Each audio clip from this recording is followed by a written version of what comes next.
नमस्कार, न्यूज 18 का digital platform देख रहे हैं आप। मैं हूं आपके साथ दिव्या सिंह।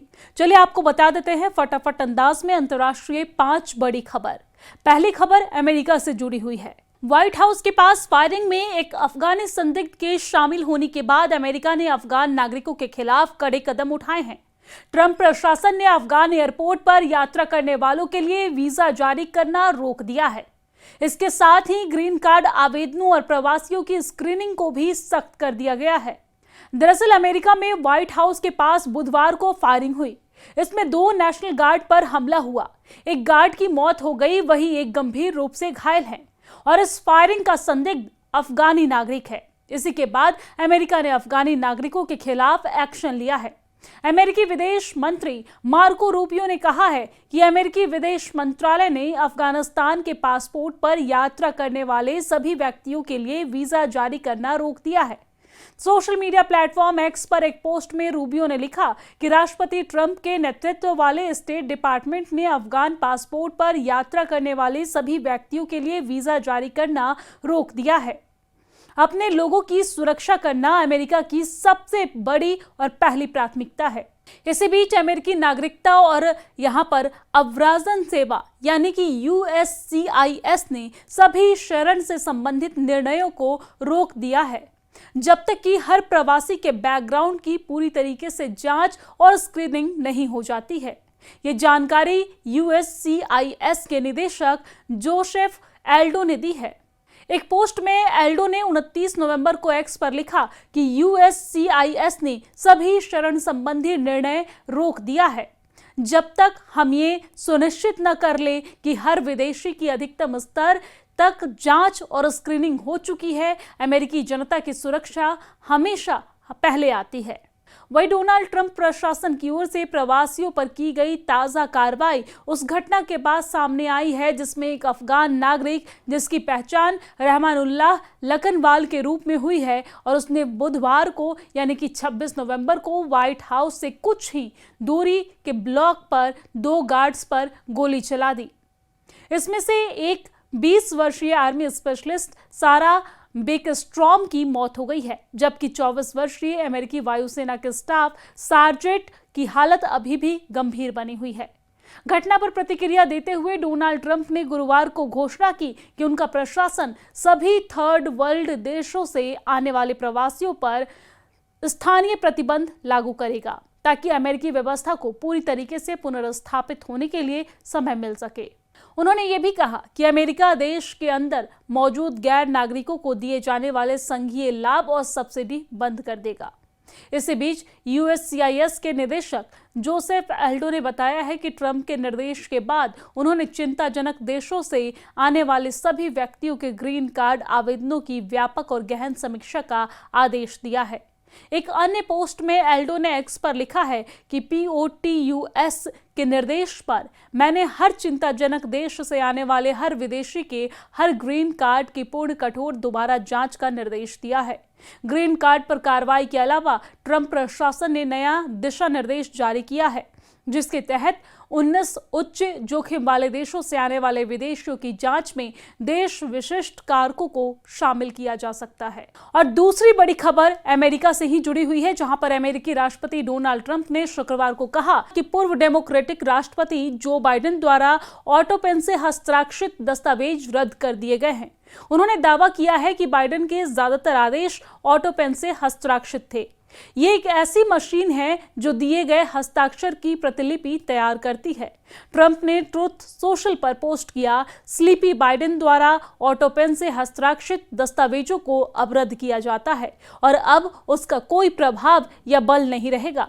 अगर अमेरिका के राष्ट्रपति द्वारा विशेष रूप से अनुमति नहीं दी जाती है तो ऑटो पेन का उपयोग करने की इजाजत नहीं है। ट्रंप ने अपने दावों को दोहराया कि लोगों ने अवैध रूप से ऑटो पेन का संचालन किया था। रिपब्लिकन नेता ने धमकी दी कि अगर बाइडेन ये दावा करते हैं कि कर्मचारी उनके निर्देश पर काम कर रहे थे तो उन पर झूठी गवाही के आरोपों में मुकदमा चलाया जाएगा। अमेरिकी राष्ट्रपति ने कहा कि ओवल ऑफिस में बाइडेन को घेरने वाले कट्टरपंथी वामपंथी पागलों ने उनसे राष्ट्रपति पद छीन लिया। मैं इसके द्वारा सभी कार्यकारी आदेशों को रद्द कर रहा हूं। उन्होंने कहा कि जो बाइडेन ऑटो पेन प्रक्रिया में शामिल नहीं थे और अगर वो कहते हैं कि वो शामिल थे तो उन पर झूठी गवाही देने का आरोप लगाया जाएगा। ट्रंप ने बार बार दावा किया है कि बाइडेन अपनी उम्र और मानसिक स्थिति को देखते हुए कार्यकारी कार्यालय को नियंत्रित करने में असमर्थ हैं। उन्होंने अपने राष्ट्रपति पद के दौरान ऑटो पेन का उपयोग करने के लिए बाइडेन की बार बार आलोचना की है। और तीसरी बड़ी खबर चीन से जुड़ी हुई है, जहां पर हांगकांग में 7 ऊंची इमारतों में भीषण आग लगने के तीसरे दिन यानी कि शुक्रवार को अग्निशमन, बचाव और तलाशी अभियान रोक दिया गया। लेकिन इस घटना में मृतकों की संख्या बढ़कर 128 हो गई है तथा 200 से अधिक लोग अभी भी लापता बताए जा रहे हैं। पुलिस ने इस बात की जांच शुरू कर दी है कि भवनों के समूह में आग कैसे लगी, जहां पर 1984 अपार्टमेंट में लगभग 4600 लोग रहते थे। 3 दिन बाद बचाव अभियान रोक दिया गया है। आग लगने के कारण की जांच शुरू हो गई है और पुलिस ने निर्माण कार्य से जुड़े 8 लोगों को गिरफ्तार किया है। हांगकांग विशेष प्रशासनिक क्षेत्र सरकार ने एक प्रेस कॉन्फ्रेंस में बताया कि स्थानीय समय अनुसार सुबह 10 बजे अग्निशमन, बचाव और तलाशी अभियान पूरा हो गया। आपको बता दें कि सरकार के सुरक्षा सचिव क्रिस तांग पिंग क्यूंग ने बताया है कि ताइपो स्थित वांगफुक कोर्ट में लगी भीषण आग में अब तक 128 लोगों की मौत हो चुकी है। सरकारी समाचार एजेंसी शिन्हुआ के अनुसार उन्होंने कहा है कि इस संभावना से इनकार नहीं किया जा सकता है कि बाद में जब पुलिस जांच के लिए घटनास्थल पर पहुंचेगी तो और शव बरामद हो सकते हैं। तांग ने कहा है कि 200 से ज्यादा लोग अभी भी लापता हैं, क्योंकि लापता लोगों के परिवार अपने प्रियजनों की खबर का बेसब्री से इंतजार कर रहे हैं। और इस बीच इमारतों के नवीनीकरण कार्य से जुड़े एक महिला समेत 8 लोगों को हांगकांग के भ्रष्टाचार निरोधक निकाय ने गिरफ्तार कर लिया है। अधिकारियों ने बताया है कि 3 दिनों तक चले इस अभियान में कुल 391 दमकल गाड़ियां, 185 एम्बुलेंस और 2311 अग्निशमन एवं एम्बुलेंस कर्मी तैनात किए गए। एक दमकल कर्मी की मौत हो गई है और 12 घायल हो गए हैं। तांग ने कहा कि हांगकांग पुलिस बल पूरे साक्ष्य संग्रह और जांच का काम करेगा, जिसमें 3 से 4 हफ्ते लगने की उम्मीद है। और चलिए अब आपको चौथी बड़ी खबर बताते हैं, जहां पर पाकिस्तान से ये खबर है। पाकिस्तान के पूर्व प्रधानमंत्री इमरान खान को लेकर चर्चाओं का बाजार गर्म हो चुका है। इसी सप्ताह इमरान खान की हत्या की अफवाह ने सभी को हिला दिया था, जिसके बाद शहबाज सरकार ने सफाई दी है और कहा है कि इमरान खान ठीक है। हालांकि शहबाज शरीफ की सरकार की सफाई के बाद भी चर्चाएं थम नहीं रही है। और इन सब के बीच इमरान खान की बहन नौरीन नियाजी ने पाकिस्तान के शहबाज शरीफ सरकार और सेना प्रमुख असीम मुनीर को चेतावनी दी है। मीडिया से बात करते हुए नौरीन ने यह कहा है कि अगर पीटीआई नेता को किसी भी तरीके का शारीरिक नुकसान पहुंचाने की कोशिश की गई तो पाकिस्तान में भूचाल आ जाएगा। नौरीन ने मीडिया से बातचीत में यह दावा किया है कि इमरान खान पूरी तरीके से स्वस्थ हैं और उन्होंने कहा है कि मुझे लगता है कि सरकार और सेना इमरान खान को शारीरिक रूप से नुकसान पहुंचाने की हिम्मत भी नहीं करनी चाहिए, क्योंकि ये एक रेड लाइन है। और नौरीन ने आगे कहा कि मुझे लगता है कि अगर वो ऐसा करते हैं तो देश में अराजकता फैल जाएगी, क्योंकि जनता इमरान खान के साथ है और वो उनसे मिलने का इंतजार कर रहे हैं, इसलिए वो उनके साथ कुछ करने की हिम्मत नहीं कर सकते हैं। और अब पांचवी बड़ी खबर तुर्की से जुड़ी हुई है, जहां पर तुर्की के नेताओं ने हालिया वर्षों में वैश्विक मंचों पर लगातार कश्मीर की बात की है और पाकिस्तान की तरफदारी की है। तुर्की ने एक बार फिर से कश्मीर मुद्दे को उठाया है। हालांकि इस बार वैश्विक मंच नहीं बल्कि देश की संसद में कश्मीर का जिक्र हुआ है।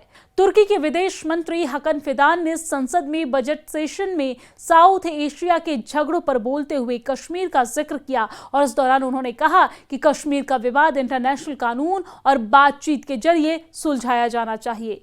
फिदान की कश्मीर पर यह टिप्पणी तब आई है जब वो प्लानिंग और बजट कमेटी के सामने तुर्की के विदेश मंत्रालय के लिए 2026 का बजट पेश कर रहे थे।